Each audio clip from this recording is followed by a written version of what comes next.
Hi అండి, welcome to our channel mind హర్విల్లు. ఎలా ఉన్నారు, ఏం చేస్తున్నారు, బాగున్నారా? నేనైతే చాలా బాగున్నాను. ఏం చేస్తున్నావు లక్ష్మి అనుకుంటున్నారా? అక్కడక్కడ పండు మారినవి ఆకులు ఉన్నాయండి, కొన్ని ఎండిపోయాయి, అలాగే కొన్ని పండు మారిన ఆకులు ఉన్నాయి. ఈరోజు కొంచెము ఫ్రీగానే ఉన్నాను అనమాట, అందుకని కొంచెం మొక్కలను చూసుకుందామని వచ్చాను. పండు మారినవన్నీ తీసేసాను, అలాగే ఎండిపోయిన ఆకులు ఉంటే తీసేసాను. మీరు చూసారు కదా నర్సరీలో ఇన్సులిన్, అదే ఇన్సులిన్ మొక్కనే చిన్నది, ఇంత చిన్నది తీసుకొని వచ్చాను. ఎంత హైట్ పెరిగిందో చూడండి. 12 ఇంచ్ పాట్లోనే వేసాను, చాలా హైట్ పెరిగింది. ఆకులు అయితే నేనేం యూజ్ చేయట్లేదు, అందుకని పండు మారుతున్నాయి అనమాట. కొన్ని పండు మారుతున్నాయి, తర్వాత వాడిపోతున్నాయి. అవన్నీ ఆకులన్నీ తీసేసాను. నా మొక్కల్ని అప్పుడప్పుడు మీకు చూపిస్తే మీరు కూడా హ్యాపీ అవుతారు కదా, అందుకనే చూపించాను. గులాబీ పూలు చూడండి, ఈ మధ్య పూజ చేయక పూలన్నీ చూడండి.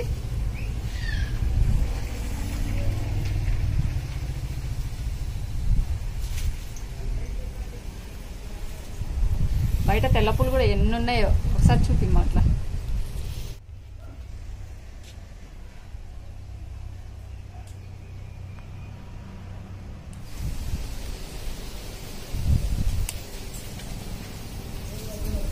బటర్ఫ్లై చూడండి, పోయింది కదా. ఇలా విచ్చిపోయినటువన్నీ పూలు తీసుకున్నాను. వీటి ఏం చేస్తానో చెప్తాను.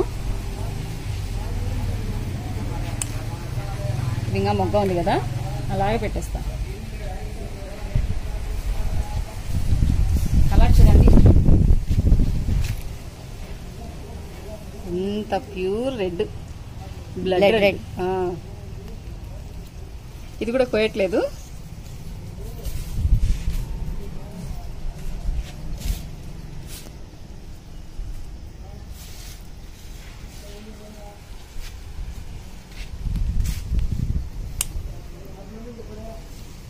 ఎల్లో చిట్టి రోజా. మీరు చాలా మంది అడుగుతున్నారు మీ గులాబీ పూల కలెక్షన్ చూపించక్క మొక్కలన్నీ. ఇదిగోండి, ఇవే ఎల్లో కలరు చిట్టి రోజా. నేను ఎలాగూ పూజ చేయట్లేదు కదా, మీకు మంచి బెస్ట్ ఎరువు అని చెప్పచ్చు. మీరు రోజ్ మిక్స్ అది ఇదని నేను ఆ రోజు చూపించాను కదా, నర్సరీకి వెళ్ళినప్పుడు రోజ్ మిక్స్ పౌడర్ దొరుకుతుంది. నేనైతే యూజ్ చేయలేదని చెప్పాను కదా, నేను అసలు యూజ్ చేయను రోజ్ మిక్స్ అనేది. మంచి పోషక విలువలు అందునేది మనం ఇంట్లోనే రోజ్ మిక్స్, రోజ్ వాటర్ అనేది మనం తయారు చేసుకోవచ్చు. ఇలా బాగా వాడినట్టు కానీ పూలు ఏవైనా కానీ గులాబీ పూలే తీసుకోండి.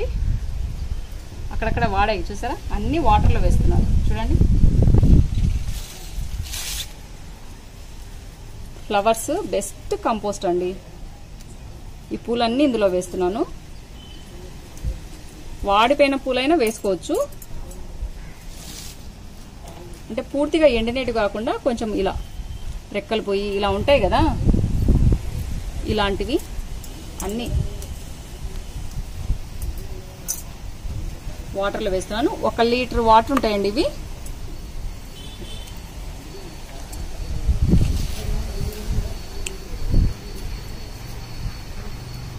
ఇది చూడండి ఎంత వాడిపోయిందో.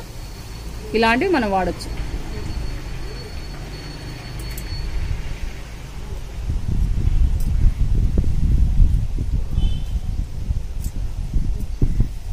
ఇట్లా ఆకు రాలిపోతుంది అనుకునే పూలు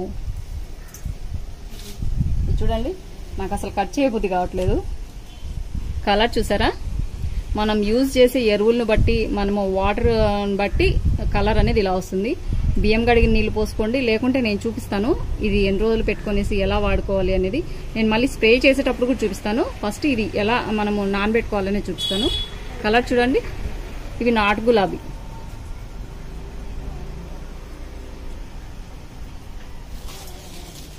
వాళ్ళు నర్సరీ వాళ్ళు కూడా ఇదే పని చేస్తారండి. వాళ్ళు వందలు పెట్టి రోజ్ మిక్స్లో వాడరు కదా. ఇలా పూలన్నీ ఎక్కువ వాళ్ళ దగ్గర ఉన్నప్పుడు వాళ్ళు ఇలా కట్ చేసేసి, ఇది ఇంకా రుచ్చలేదు,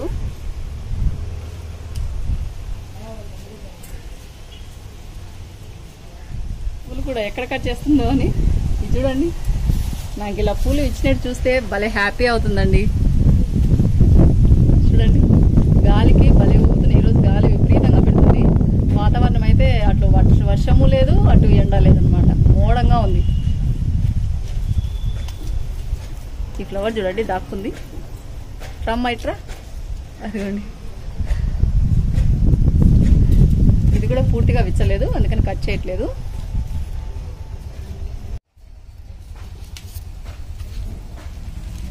ఇక్కడ బాగున్నాయి. ఇది చూడు కలర్ సైడ్ చూడండి, లైట్ ఆరెంజ్ కలర్ది. ఈ కలర్ ఉంటుంది, ఫస్ట్ ఈ కలర్కి మారింది. గాలి విపరీతంగా పెడుతుంది, మా మొక్కలు అయితే ఊగుతున్నాయి బాగా.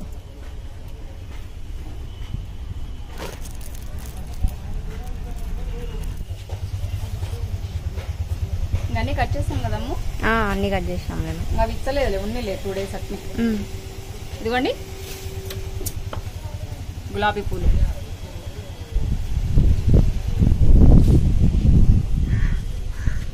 అన్నీ ఇలా ఆకు రాలినేటివైతేనేమి, ఇలా ఆకు రాలేటివైతేనేమి, ఫ్రెష్గా ఉండేటివేమి మీ దగ్గర ఏ ఉంటే అవి ఇలా నానబెట్టుకోండి. 3 days పాటు ఇలాగే నానబెట్టేసేయండి.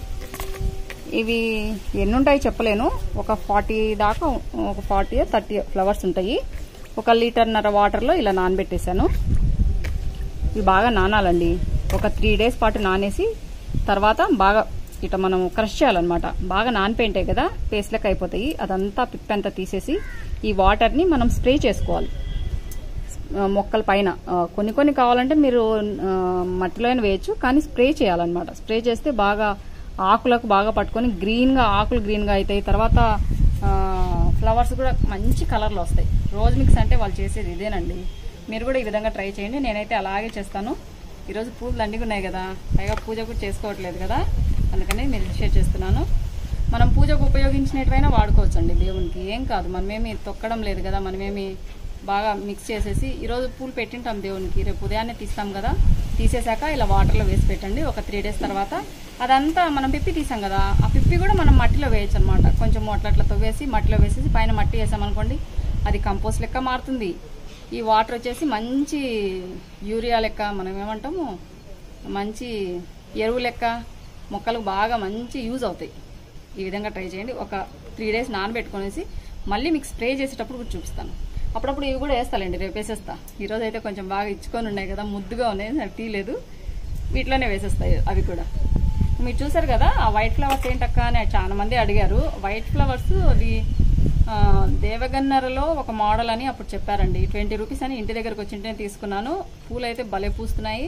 మీరు కావాలంటే స్క్రీన్ షాట్ తీసుకునేసి, పేరు అయితే నాకు కూడా అంతగా తెలియదు, స్క్రీన్ షాట్ తీసుకుని నర్సరీకి వెళ్ళినప్పుడు వాళ్ళని అడగండి. ఆ ఫ్లవర్ అవి ఆకులు ఎట్టుంటాయంటే కొంచెం పాము ఉంటుంది కదా, లీఫ్ పాము షేప్లో ఉంటుంది అనమాట. స్క్రీన్ షాట్ తీసుకునేసి మీరు వెళ్ళి నర్సరీలో అడగండి, వాళ్ళు ఇస్తారు. మందారం పూలు కూడా పూసాయి. అసలు అన్ని పూలు ఎప్పుడు నేను పెట్టనండి, ప్రతిరోజు దేవుళ్ళకి పెడుతుంటే కదా, పూలను చూసినప్పుడల్లా నాకు పూజ రూమ్ చాలా మిస్ అవుతున్నా నేను. పూజ అయ్యో ఈరోజు దేవునికి పెట్టలేదు కదా. మీరు కూడా చాలా మంది మిస్ అవుతున్నారు కదా. మా పూజ రూమ్ సోమవారం పడిందండి దినము. ఆ దినాలన్నీ అయిపోయాక రేపు శుక్రవారం నుంచి పూజ స్టార్ట్ చేసుకుంటాను. పూజా రూమ్ కొంచెము అంతా బాగా చేసుకోవాలనేసి అమెజాన్ నుంచి కొన్ని ఐటమ్స్ తెప్పించాను. ఆ వీడియో కూడా షేర్ చేస్తాను. రేపు శుక్రవారం నుంచి మన పూజా వీడియోస్ అన్నీ వస్తాయి. ఒక్క వారం వెయిట్ చేయండి. ఇవి బాగా నానాక 3 days తర్వాత స్ప్రే చేసేటప్పుడు చూపిస్తాను.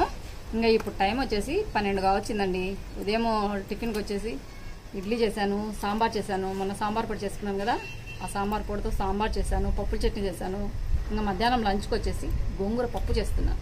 మీ అందరికీ తెలిసే ఉంటుంది కదా, ఏంది లక్ష్మి గోంగూర పప్పు చూపిస్తున్నావు అనుకోకుండా, గోంగూర పప్పు చాలా టేస్టీగా ఉంటుంది. నేను చేసినట్లుగా ఒకసారి ట్రై చేయండి. మన తెలుగు వాళ్ళకు నచ్చేటివి గోంగూర, వంకాయ, వెజ్ కదా, చాలా ఇష్టం కదా చాలా మందికి. కొందరికి గోంగూర అంటే నచ్చదనమాట. నచ్చని వాళ్ళు ఈ విధంగా ట్రై చేసి చూడండి, చాలా అంటే చాలా రుచిగా ఉంటుంది. మనం ఎప్పుడు కుక్కర్లో అన్నీ కలిపి వేస్ట్ చేస్తాం కదా, అలా కాకుండా నేను చేసినట్లుగా ఒకే ఒక్కసారి ట్రై చేసేసి తిని చూసి ఎలా ఉంది అని నాకు కామెంట్ చేయండి. ఇంకా ఆలస్యం చేయకుండా మొక్కలన్నీ చూపించాను కదా, ఇంకా కిచెన్ రూమ్లోకి వెళ్దాం రండి. కిచెన్ రూమ్లోకి వెళ్ళే ముందుగా కొంచెం కరివేపాకు తుంచుకొని పోదాం. ఫ్రెష్ కరివేపాకు పప్పులో తాలింపులో వేసుకున్నాం అనుకోండి, ఆ స్మెల్ ఆ టేస్ట్ వేరు కదా.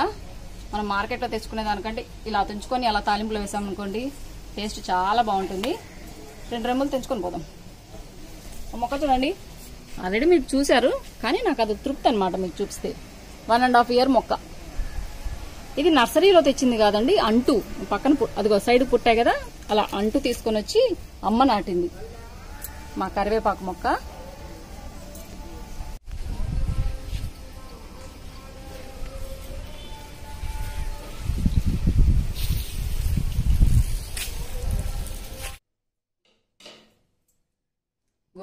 చాలా టేస్టీగా ఉంటుంది. ఒక్కసారి ఈ విధంగా ట్రై చేయండి. గోంగూర ఆల్రెడీ వాష్ చేసి పెట్టుకున్నాను. బయట నుంచి తెచ్చిన కరివేపాకు కూడా వాష్ చేసి పెట్టుకున్నాను. కందిపప్పు, శనగపప్పు అంతా చూపిస్తాను. ఫస్ట్ మనము ఏ కుక్కర్లో చేసుకుంటున్నామో ఆ కుక్కర్ స్టవ్ మీద పెట్టుకున్నానండి. కొంచెం ఆయిల్ యాడ్ చేయాలి.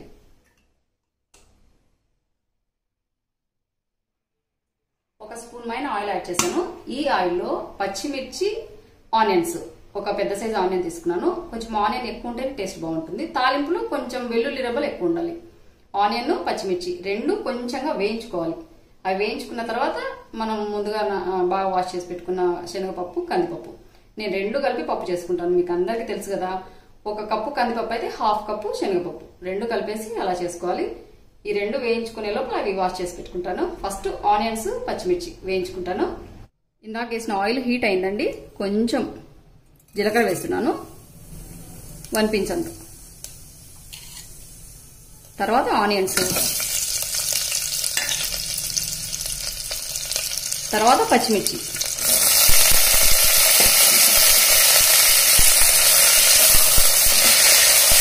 ఇవన్నీ వేసాక లో ఫ్లేమ్లోనే కాసేపు వేయించుకోవాలండి. పచ్చిమిర్చి పప్పుకు తగినన్ని వేసుకోవాలి. ఇదిగోండి, కొంచెం అంతే, ఎక్కువ ఫ్రై కావాల్సిన అవసరం లేదు. కొంచెం వేయించుకోవాలి. 1 నిమిషం పాటు వేయించాను. ఇప్పుడు ఇందులోకి ముందుగా వాష్ చేసి పెట్టుకున్న శనగపప్పు, కందిపప్పు ఇవి రెండు వేస్తున్నాను. కొంచెం ప్రాసెస్ అండి, అంతే. మనం అన్నీ కలిపి వేయకుండా ఇలా కొంచెం ఆయిల్లో ఫ్రై చేసుకొని వేసుకున్నాం అనుకోండి, టేస్ట్ బాగుంటుంది. పైగా గోంగూర పప్పు అంటే ఇష్టం కదా, కొంచెం నెయ్యి వేసుకొని వేడివేడి అన్నంలో తిన్నామనుకోండి, ఆహా ఏం రుచి అంటారు మీరు తప్పకుండా. ఈ పప్పు అంతా వేసాను కదా, ఇది కూడా 1 నిమిషం పాటు ఈ ఆయిల్లోనే ఫ్రై కావాలి. 1 నిమిషం పాటు అండి, ఎక్కువ ఫ్రై చేయకూడదు, అడుగున కట్టుకుంటాయి అనమాట కందిపప్పు. ఇప్పుడు ఇందులో ముందుగా వాష్ చేసి పెట్టుకున్న గోంగూర వేసుకోవాలి. ఇది వచ్చేసి ఎర్ర గోంగూర అండి. కొంచెం లేతగా ఉంటాయి కదా కాడలు, అవి వేసుకోండి. మరీ ముదిరినవి అయితే మెదగవు పప్పులోకి. చట్నీలకైతే ఇలా కాడలు వేసుకున్నా ఏం కాదు, బాగా మెదుగుతాయి. కానీ మనము పప్పు చేస్తున్నాం కదా, అందుకని కొంచెం లేతగా ఉన్న కాడలు అయితే రుచి బాగుంటుంది. ఈ గోంగూర అంతా ఇందులో వేసిస్తాను. కొంచెం ఉప్పు వేసి వాష్ చేసుకోండి. ఏదైనా బ్యాక్టీరియా అది ఇది అంటుంటాం కదా, ఇప్పుడున్న సిచ్యువేషన్ లో బాగా వాష్ అయిపోతుంది అనమాట. ఈ గోంగూర పప్పులకి పచ్చిమిరపకాయలు కొంచెం ఎక్కువే పడతాయండి. మరీ సప్పగా ఉంటే బాగుండదు కదా, అందుకని కొన్ని ఎక్కువే వేసాను. పైగా మనం ఆయిల్లో వేయించాం కదా, కొంచెం సప్పగా అవుతుంది. ఇలా గోంగూర అంతా వేసాక నేను ఇంకా వాటర్ యాడ్ చేయలేదు.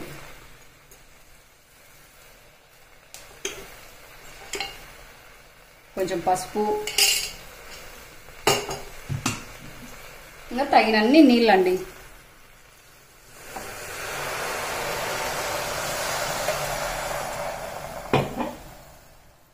ఇంకా ఎలాంటి ఆయిల్ వేయాల్సిన పడలేదు, మనం ఆల్రెడీ ఆయిల్లోనే వేయించాం కదా ఆనియన్స్, పచ్చిమిర్చి, అందుకని ఆయిల్ వేయాల్సిన అవసరం లేదు. ఈ గోంగూర పప్పు కొంచెము పప్పుగానే ఉంటే బాగుంటుంది, మరీ మెత్తగా ఉంటే బాగుండదు. ఒక 2 విజిల్ అండి, కందిపప్పు శనగపప్పు వేసినా కానీ 2 విజిల్ వస్తే సరిపోతుంది.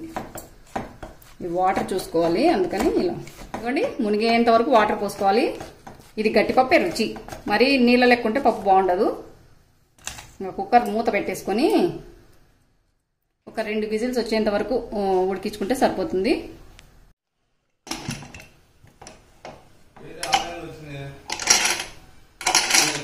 ఫ్లేమ్ మీడియం ఫ్లేమే పెట్టుకొని ఉడికించుకోవాలి. 2 విజిల్స్ వచ్చాయండి, ఆవిరి కూడా పోయింది.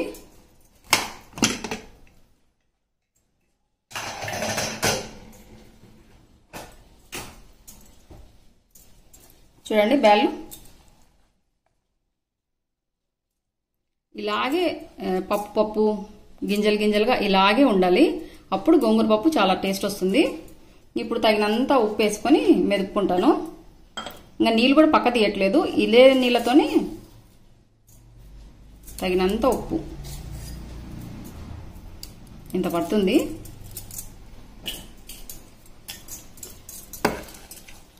ఇంకా పప్పు గుత్తితో ఇలా మెదుపుకోవాలన్నమాట. ఇలా కొంచెం మెదుపుకున్నాక కొంచెం కొత్తిమీర అండి, బాగా వాష్ చేశాను, ఇది కూడా ఇందులో ఇప్పుడే వేసేసి మెదుపుకోవాలి.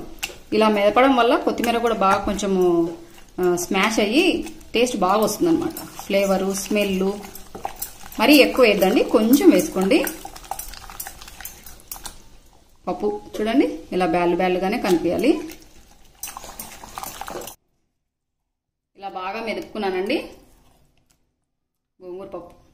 చూస్తుంటే నోట్లో నీళ్ళు ఉడుతున్నాయి. ఇంకా ఆల్రెడీ ప్యాన్ పెట్టుకున్నాను స్టవ్ మీద తాలింపు కోసము. ఆయిల్ కూడా వేసాను, 2 స్పూన్లమైన ఆయిల్ వేసాను, ఎక్కువ వేయలేదు. ఎందుకంటే ముందుగానే మనం వేయించుకున్నాం కదా ఆనియన్స్ పప్పు కుక్కర్లో వేసేటప్పుడు. ఆయిల్ కూడా హీట్ ఎక్కింది. ఇంకా నార్మల్గానేనండి మనం పప్పుకు తాలింపు ఎలా వేసుకుంటామో అలాగే. కొంచెం జీలకర్ర వాళ్ళు ఎక్కువ వేసుకుంటే టేస్ట్ బాగుంటుంది.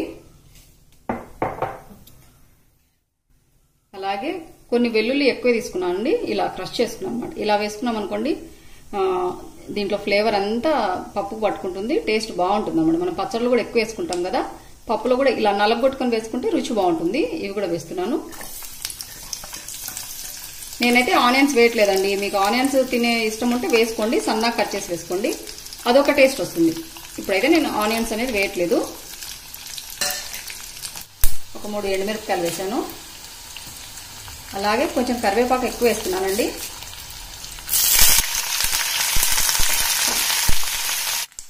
తాలింపు అనేది వేగిందండి, ఇలా ఎర్రగానే ఉండాలి. వెల్లుల్లి మీకు అందరికీ తెలుసు కానీ చెప్తున్నాను. ఇప్పుడు మనము ఈ తాలింపు పప్పులో వేయకుండా పప్పే తాలింపులో వేయాలి, అప్పుడు బాగా టేస్ట్ వస్తుంది. పప్పు అంతా తాలింపులో వేస్తాను.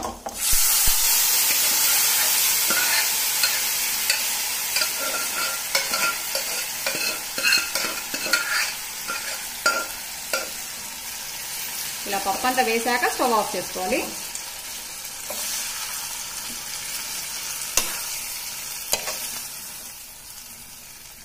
ఇలా కనుక మనం తాలింపు పెట్టామనుకోండి పప్పుకు, గోంగూర పప్పునే కాదు ఏ పప్పుకైనా ఇల్లంతా గుమాలిస్తుంది తాలింపు వాసన. ఎంతో టేస్టీగా ఉండే మన రాయలసీమ తెలుగు స్టైల్ గోంగూర పప్పు చాలా అంటే చాలా రుచిగా ఉంటుంది. మీరు ఈ విధంగా తప్పకుండా ట్రై చేసేసి తిని చూసి ఎలా ఉంది అనేది నాకు కామెంట్ చేయండి.